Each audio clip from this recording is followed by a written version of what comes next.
Hi guys, I'm Ali Faraz and today we're doing the honest review of the iPhone 12 Pro Max. This isn't an unboxing video because the iPhone 12 Pro Max isn't out yet, so if you're here for that, you can go. So let's begin. The iPhone 12 Pro Max costs $1,100 and comes with a base variant of 128GB. And this year all the new iPhones come with 5G compatibility, so this means super fast download speeds and super fast crazy internet. But there is a catch here. Almost 80% of the world doesn't have 5G right now, but even if you live in a place that has 5G, your iPhones will shift to 4G most of the time and will switch back to 5G when it's needed. So you'll not be getting the whole 5G experience if you buy this year's iPhone lineup. But if you'll be using your iPhone 12 Pro Max, let's say 5 years from now, there are very better chances that there will be more 5G towers and you can use your phone up to your full capacity. But let's be real.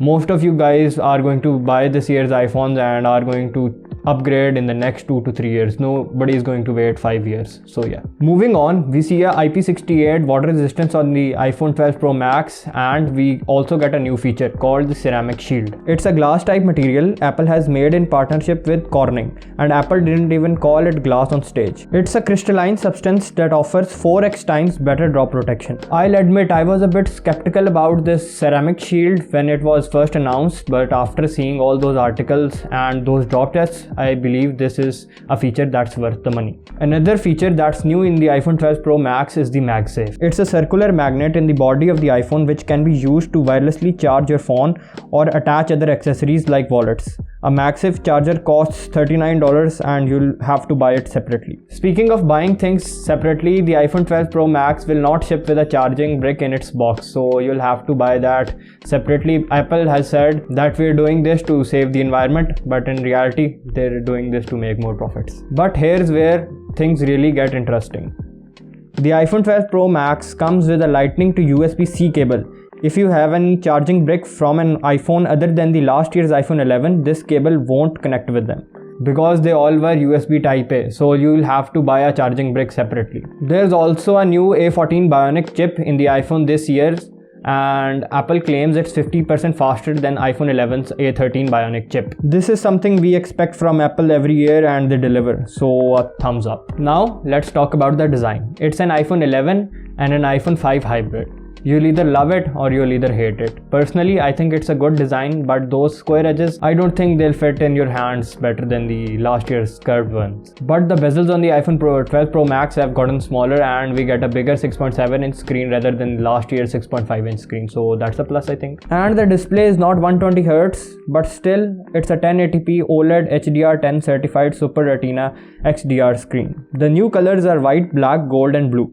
Most people are digging the new blue one, but personally I prefer the gold one. I think it gives you that more premium feel you expect from Apple. The biggest attraction of the iPhone 12 Pro Max this year is its new triple camera setup. It has a 12 megapixel ultra wide camera with f2.4 aperture, a 5-element lens, 13mm focal length and a 120-degree field of view. The second camera is a 12 megapixel wide camera with f1.6 aperture, a 7-element lens, 26mm focal length with optical image stabilization with a sensor shift and there's also a 12 megapixel 2.5x telephoto camera with f2.0 aperture, a 6-element lens, 52mm focal length and a 4x optical zoom range. All 4 cameras including the front have deep fusion and a better low light capability.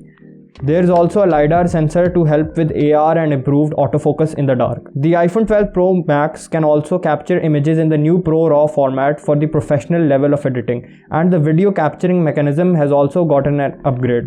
The iPhone 12 Pro Max can now shoot and edit 10-bit Dolby Vision HDR 4K 60fps videos, and it's the only camera in the world that can do that. Now let's talk about the strongest suit of the iPhone 12 Pro Max, its battery.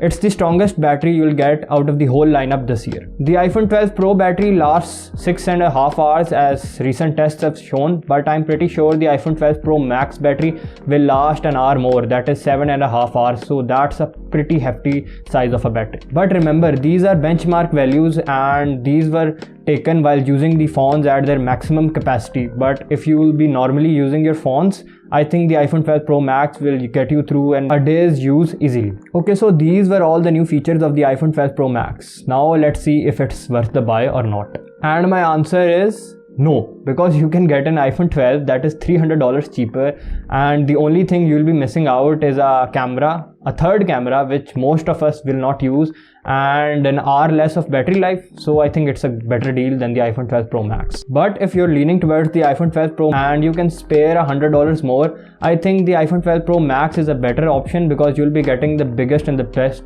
flagship of Apple from this year with only $100 more expensive. I think it's a better deal than the iPhone 12 Pro. So guys, this was Apple's latest and the greatest. So if you like this video, please leave a good comment and subscribe my channel. Thank you.